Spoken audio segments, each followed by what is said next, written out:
जैसा कि आप देख रहे हैं, मनीष कश्यप को चेन्नई एयरपोर्ट पर उतार दिया गया है और मनीष कश्यप यहां से अब वहां के जेल में जाएंगे। उसके बाद वहां पे चेन्नई और जो तमिलनाडु की जो पुलिस है वहां रिमांड के लिए कोर्ट में अप्लाई करेगी और रिमांड लेकर के मनीष कश्यप से पूछने का काम करेगी।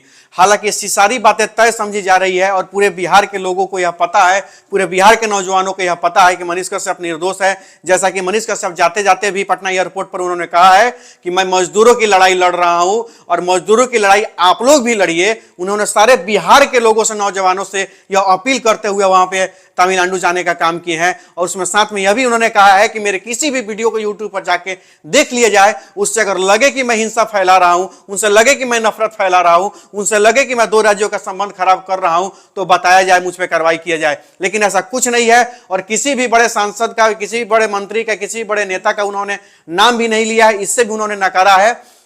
और भी बहुत सारी परिस्थितियां जिनके बारे में उन्होंने बताया है। और एक चीज और बताया, इससे साफ साफ पता चलता है कुछ जांच जो कुछ न्यूज एजेंसी हैं, जो तमाम जो निगेटिव खबर उनके बारे में जो चला रही थी, मनीष कश्यप ने सच उगोला, मनीष कश्यप ने यह स्वीकार कर लिया, मनीष कश्यप रो रहा है, मनीष कश्यप ये कर रहा है, मनीष कश्यप वो कर रहा है, मनीष कश्यप अब छटपटा रहा है, मनीष कश्यप गिड़गिड़ा रहा है, ये कर रहा है, वो कर रहा है। ये तमाम जो भ्रामक खबरें जो एक न्यूज चैनल के माध्यम से समाज में फैलाया जा रहा है, मुझे लगता है उस न्यूज चैनल पर भी कार्रवाई होनी चाहिए। और निश्चित रूप से जिस दिन मनीष कश्यप बरी होकर निकलेगा, सबसे पहले उस न्यूज चैनल पर मानहानि का केस किया जाएगा और उस चैनल पर मानहानि का केस होगा। और पूरे बिहार के जितने भी नौजवान हैं, जितने भी लोग हैं, वो सभी लोग आज एक हो गए हैं एक मामले पर को लेकर के, क्योंकि आज एक पत्रकार को सताया जा रहा है, परेशान किया जा रहा है और उस तरह के दिक्कतों में उनको उलझाया जा रहा है। और सीधे सीधे आपने देखा है क्या कि जाते जाते हुए मनीष कश्यप ने क्या कहा कि मुझे तमिलनाडु पुलिस और बिहार पुलिस पर पूरा का पूरा भरोसा है, मुझे नेताओं पर भरोसा नहीं है, क्योंकि इन नेताओं ने बिहार को बर्बाद करने का काम किया है। इन नेताओं ने बिहार को मजदूर सप्लाई करने वाला राज्य बना के छोड़ा है। तो ऐसे नेताओं के खिलाफ एक मोर्चा खोला जाएगा और आज नहीं तो कल बिहार बदलेगा और बिहार अच्छा बनेगा। और यह संकल्प, यह तमाम सारी बातें उनके बातों से झलक रहा था। और अब मैं आप लोगों को यही बताना चाहता हूं, ये बताने का काम कर रहा हूं, जो बिहार को अच्छा बनाने का सपना लेकर चला था, वो किसके भरोसे चला है? वो आप सभी के भरोसे चला है, वो आप सभी के भरोसे खड़ा हुआ है और आप सभी के भरोसे और आप सभी के लड़ाई लड़ने के लिए खड़ा हुआ है। तो आज हम लोगों का भी कर्तव्य बनता है कि उस नौजवान का साथ दे, उस नौजवान के साथ खड़े हो और उस नौजवान का कंधे से कंधे मिलाकर, कदम से कदम मिलाकर चलने का काम करे।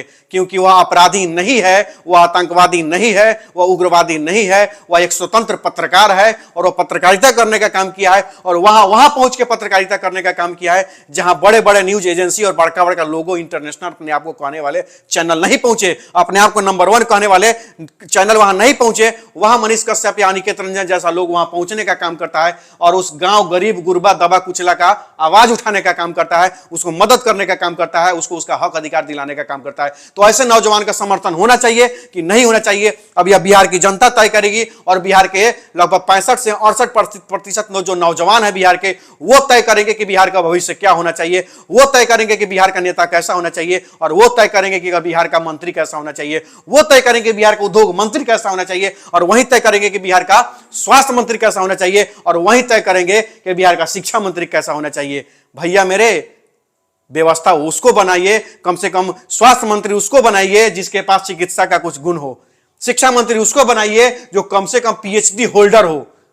इस तरह का व्यवस्था लगाइए भाई मेरे, ऐसे लोगों को नहीं जो केवल सत्ता और व्यवस्था के पोषित हो और सत्ता के लालची हो और सत्ता के इर्द गिर्द घूम करके और उनकी दलाली करने का काम करते हैं। उन वैसे लोगों के हाथ में ना सत्ता जाना चाहिए, ना कोई मंत्रिमंडल जाना चाहिए और अपराधियों के हाथ में तो कुछ हमेशा नहीं जाना चाहिए। और एक बात और बता देता हूं, मनीष कश्यप पर उतना कोई बड़ा मामला भी दर्ज नहीं है, हालांकि सब अनुसंधान में है और अनुसंधान में चर्चा हो रही है। बहुत सारे न्यूज चैनल जो चला भी रहे हैं, बहुत सारे न्यूज चैनल वाले ने चलाया है कि अभी जो सरकार है उस सरकार में लगभग 23 मंत्री ऐसे हैं जिन पर असंगीन मामले दर्ज हैं। उसका क्या होगा भाई? उसके बारे में कौन चर्चा करेगा?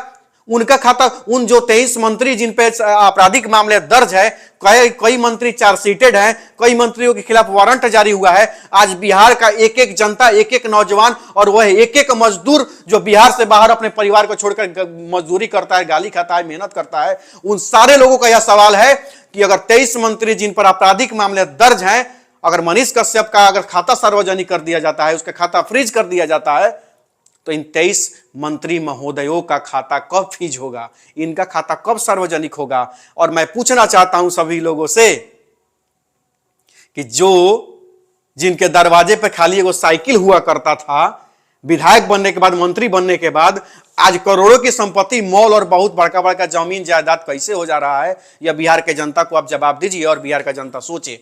जिनके पास खाने का तक का पैसा नहीं था, आज लगभग 3-4 स्टेट में उनका घर कैसे हो जा रहा है, उनसे नेताओं का, मंत्रियों का। यह बिहार की जनता सोचे। या बिहार की जनता यह भी सोचे कि जो व्यक्ति इधर उधर भटकने का काम करता था, आज हर जगह उसका जमीन, प्लॉट और मॉल और बहुत सारा व्यवस्था कैसे बन जाता है, कैसे बढ़ जाता है। यह बिहार की जनता सोचे कि भ्रष्ट को चुनना है कि ईमानदार को चुनना है, दलाल को मौका देना है, कोई ईमानदार को मौका देना है। यह बिहार की जनता तय करेगी।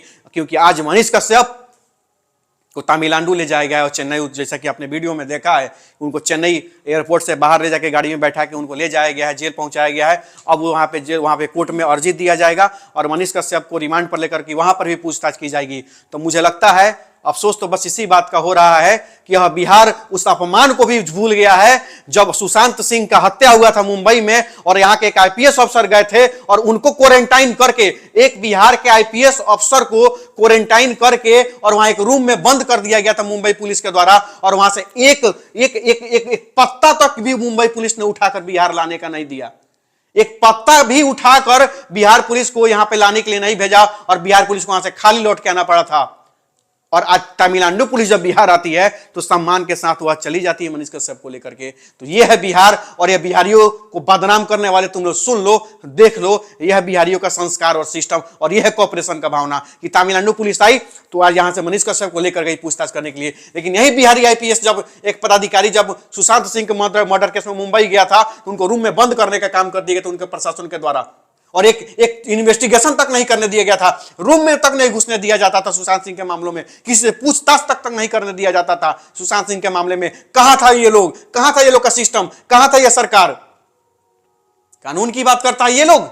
हम लोग कानून को जानते हैं, हम लोग कानून को मानते हैं, हम लोग पुलिस का सम्मान करते हैं, हम लोग कानून का सम्मान करते हैं, हम लोग संविधान का सम्मान करते हैं और हम लोग कानून को हाथ में नहीं साथ में लेकर चलने का काम करते हैं।